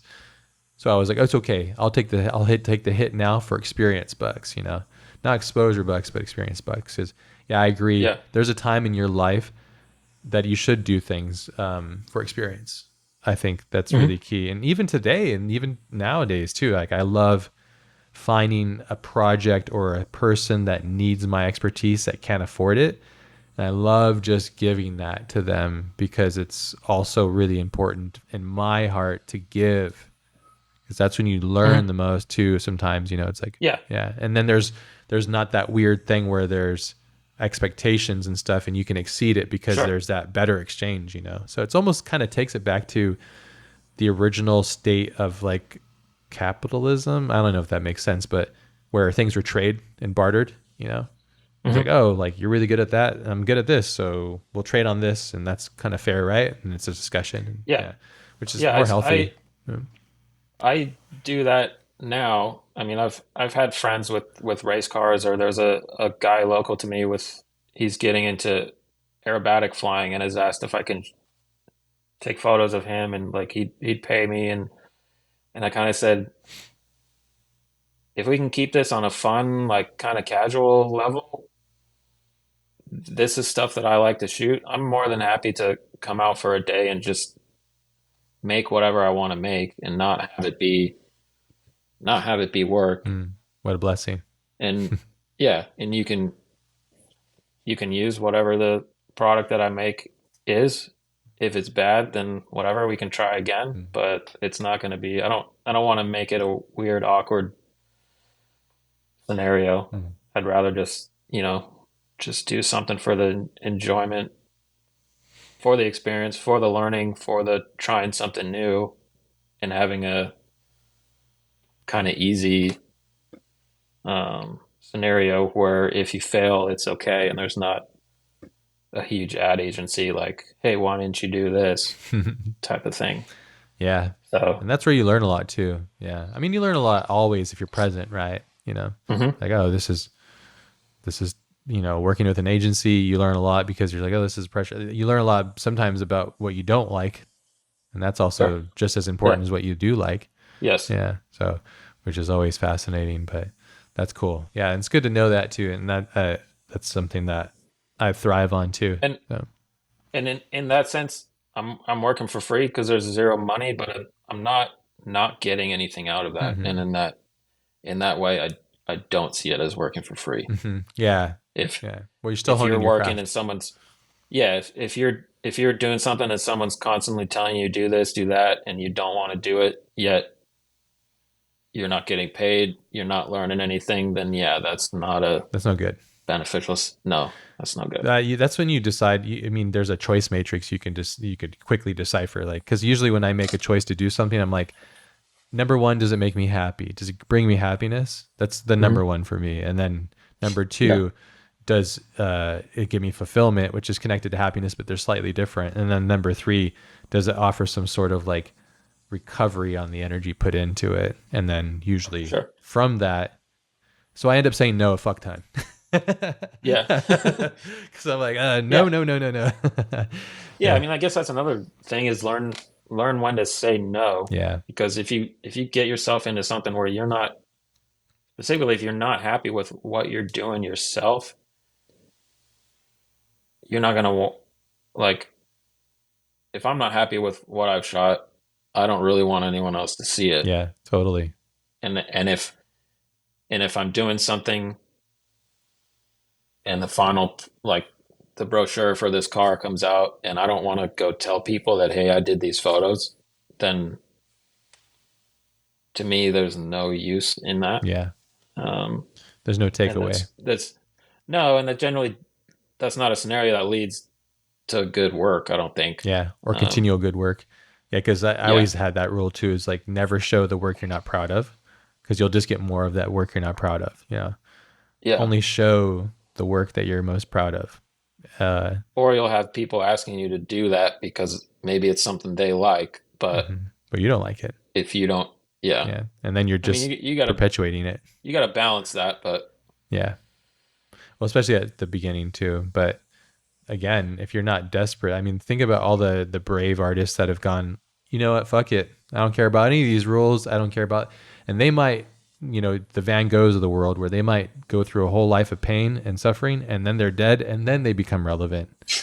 And that's the irony of a lot of artists too. But there's, I think, and I think you probably agree is that there is a way to do it during your life to have Mhm. that fulfillment, but also have that amount. And that's why you go and travel. And even if the air show isn't paying you, you're just like, I love this jet and I want to capture Yeah, rad photographs of it. And I thankfully have the time and the budget to go here and experience that. sure. I mean, that stuff is a way to keep my mind active, Mhm. my photography mind trying new Mhm. things, in in an arena where there's no one telling me what to do Yeah.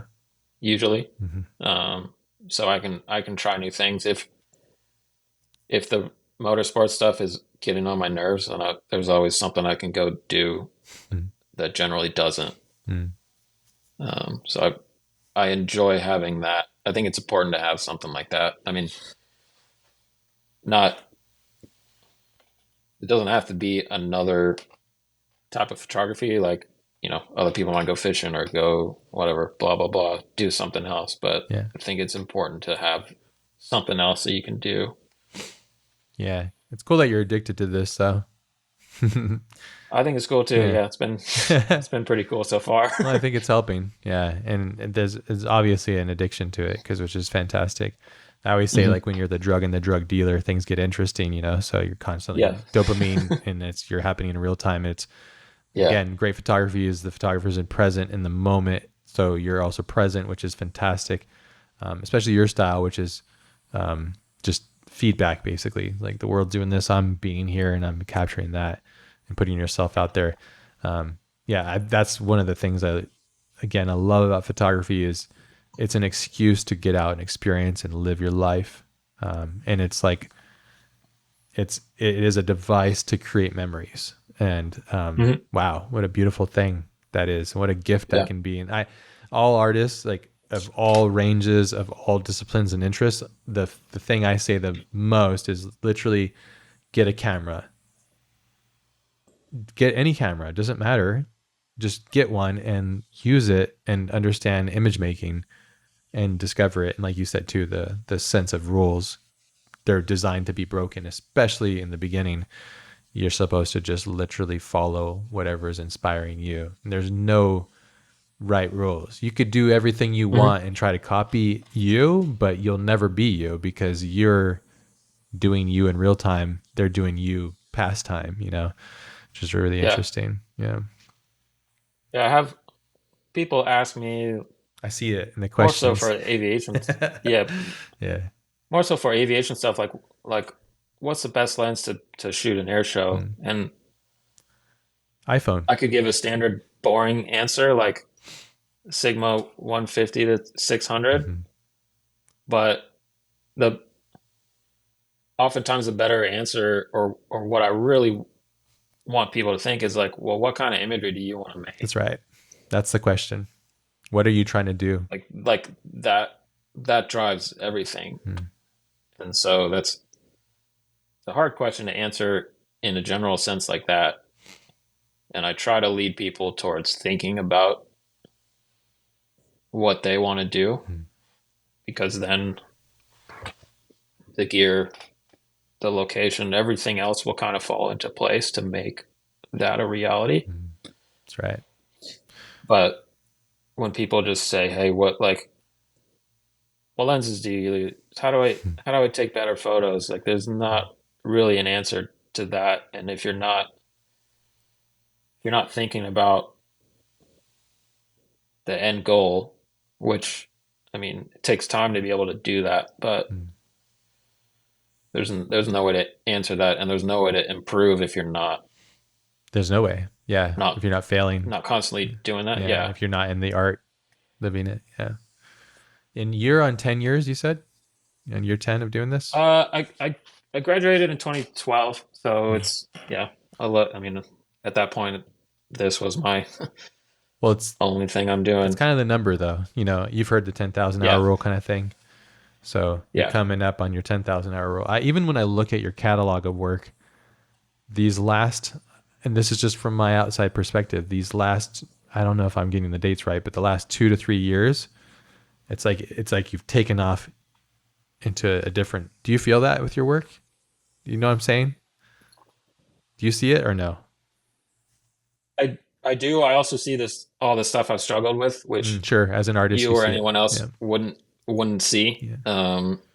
You know, I've made some posts here and there that was like, this was really a struggle, blah blah blah, Mm. and I'll post a few pictures, and people are like, well, "What's the struggle? These are amazing." And I said, "Well, you didn't see the other like four images that are kind of neat. Don't really tell the whole story of the experience that I had at this thing that, you know, maybe overall didn't go as well as I thought, but Yeah. Well, the audience has the privilege of not having to care about any of those yeah, things, which is, being blind to yeah, that. which is But fantastic. Yeah. Yeah. I mean, I definitely hope that I'm continually improving on what I'm doing. Oh I yeah, mean, I'm seeing it. that's the goal. Well, what I'm seeing, and this is again an outside observer for whatever it means, but a strong sense of purpose style approach is emerging. That's how I see it. I don't even know how to describe it, but there's like a sense of confidence of sorts. Like, oh I shit, mean, I I've guess seen this so many times, but now it's like sure, I'm here. and that's Now I'm going to step it down. I'm going to do little things that are a little bit more bold yeah, against maybe what would be traditionally acceptable. Yeah. that's almost exactly what I was going to say. Is that now, you know, honestly, after probably 3 or 4 times of doing one event, Mhm. I've kind of exhausted like the realm of general stuff Mhm. that I can do, and now I need to think way more outside the box to try and find something that's mentally engaging that I haven't done already. So I think I'm definitely at that point where I'm often thinking I've taken this photo way too many times. What Yeah. can I not do it this time, and what else can I do? Yeah. So that gets tougher and tougher as you go along. If you're Pushing. doing the same thing, but Yeah. How can I make this subject matter more interesting or more yeah, narrative, or make it so it's not about the subject matter, which is what you said. Transcend that. yeah, Use art as the vessel to sure, transcend. Yeah. Which is cool. exactly. Yeah. I mean, I'm seeing it personally. So if you have doubts, which it doesn't seem like you do, but if you do, I'm very aware that it's a path that's happening, just as an observer. So, and it's cool that you're constantly Well, striving for it. So never end that yeah, curiosity, obviously, because it again, as I said, this is one thing I love about when artists are like yourself or many people that have been on this podcast. They are pushing themselves out of the realm to become a better version of themselves. That is richening the cycle, the zeitgeist of everybody out there. By you doing you, being you authentically for 10 years doing this, it's enriching me and say like the CGI approach to things, or mhm, even my photography. It's like, oh, this is cool. I'm not thinking how you would do it because that's you, but I'm yeah, thinking, how can I approach this with that mentality? You know? yeah. Well, I mean, we all kind of look at other stuff, Yeah. and I'd hope that. I mean, I look at other people's work and I think I like these things. I don't like these things. Hmm. What if I did it this way? Yeah. It's a great way to I would analyze hope that, work. yeah, I would hope that that's what people are doing instead of I want to take this photo Yeah. the same. Yeah. I mean, there's certainly a lot of that. Yeah. I mean, especially when you're doing kind of sports stuff at the same venues. There's iconic photos that are cool to me to have taken this iconic image, even though there's basically no creativity in that. But then you do that and you think, well, okay, how do I do this in another way that maybe I haven't seen done before, but isn't just different for the sake of being different? Hmm. Like what's a different meaning that I can add to this? Because I don't think shooting at half a second just to get blurry stuff just for the sake of doing that is useful, or shooting at f1.2 all the time just because. Hmm. Um, Yeah, it's more or less the pursuit of purpose. It's almost like a quick. sure. I would say maybe it's kind of similar to like when you travel. Let's say you go to France. Everybody's like, oh, I gotta go to Paris and see the Eiffel Tower. That's kind of like, Yeah. okay, I'm not I into mean, that yeah, you stuff. do, but Yeah, but I'm also personally, I'm like, I don't care. It's enough of that, and sure. I like to go off the beaten path. I want to find the little Yeah. town that nobody knows about that's got the grandma making those crazy croissants or something, and that's where I'm after, but again, everybody's got a different, but Yeah. but checking the boxes and following the path. I think it's important to either do that stuff or understand Hmm. it and Sure. then branch off. And I think that's the same thing about the photography rules is like understand why people say this is a rule, Hmm. Employ it, use and then it. you have a better Yeah. and yeah, then you have a better understanding of how you can use it, but also how to not use it. Hmm. Yeah. Um, and I don't think that just like I'm going to break the rules because someone said to break the rules. I don't think that has any utility either. Hmm. Um, So intention is the key. yeah, Hmm.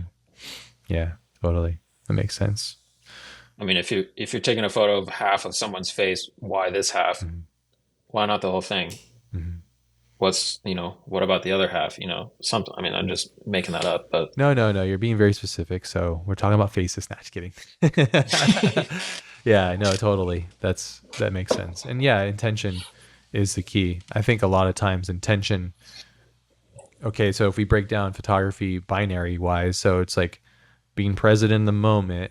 Let's talk about your approach and similar to my approach, which is being present in the moment, capturing the essence of an experience, being completely aware, then allowing it to happen, but having intention with that a moment.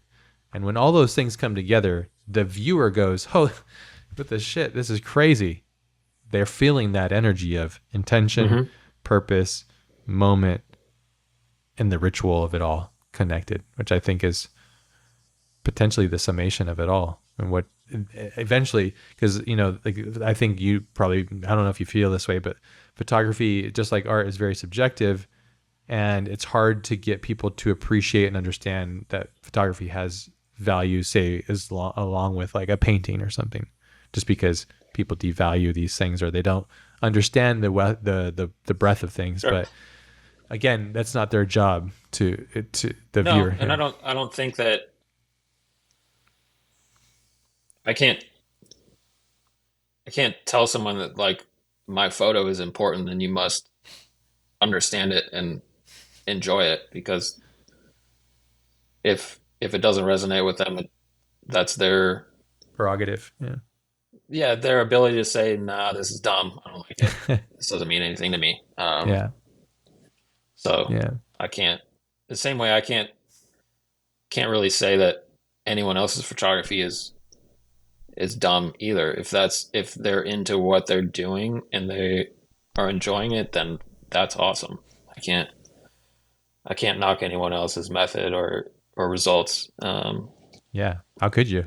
I could I could say that if you're just trying to copy someone else and there's no you in it, then maybe that's not so great. But that might be how someone goes about learning what their own thing Yeah. Well, is all artists trying steal. something else. Yeah. Yeah, And well, steal is a harsh word, and it's a sure. I think borrow is another word that's less harsh, but we Yeah, all are inspired or motivated. But yeah, then there's ethics. If you're using that and you're copying, and then you're using it for monetary gain, that's a problem, and so on and so forth. But I mean, yeah. hopefully, if you're, I'd say if or when you're borrowing something, hopefully you're using it as a building block to step higher on Yeah. and do something Well, evolving it. higher or yeah, Yeah. You would hope so. Yeah.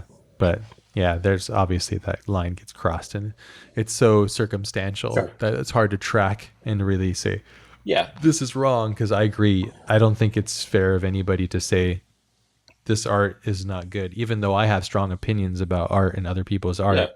Well, I mean, my strong opinion would be I don't enjoy this, Yeah. Yeah. Or it's not but for someone me. else might. Yeah. Yeah, That's the line I use, is it's just not for me. yeah, But yeah, I'm not into like pop music and stuff. So, but I don't have to listen to it. So sure. it just does nothing for my soul. So, but yeah, that makes sense then. Dude, it's been fantastic talking with you. I'm Same. really stoked you finally made time for this. I've been bugging you for a long time. So I know. Yeah. and Well, I was like, does he not like me? What's going on here? But no, I figured you're just no, busy. it's just I'm away and I forget. Yeah. And so I figured as I much. wanted to make sure we could get it done now because I'm on the road for at least a month pretty much. So Wonderful. trying to do this in my car I thought would maybe not be such a great idea, but Yeah. Yeah. You got to get you a publicist, man. You can start working for the yeah, military, make some military bucks, yeah, we'll shoot some see. epic stuff. Yeah, it's a matter of time. I'm hoping that happens for you. I think that would be a match made in heaven. And then just you get you get easy access to some crazy stuff, and then we're really going to see some stuff there. That's going to be fantastic. So, and I also look forward to the day I get to meet you, and then even more importantly, if it would be Sure. amazing to be able to shoot with you, that'd be fantastic. So, Absolutely. yeah. But thank you so much, man. I really do appreciate you No taking the problem. time, and thanks for inspiring me, everybody else as well, and for your advice and tips on everything. They're so sound and they're wonderful, and yeah, I appreciate you. Well, thank you. Yeah, I appreciate it too. Yeah, man. You have a good one and safe travels, and Thank you. keep killing it. Thanks. You too, man.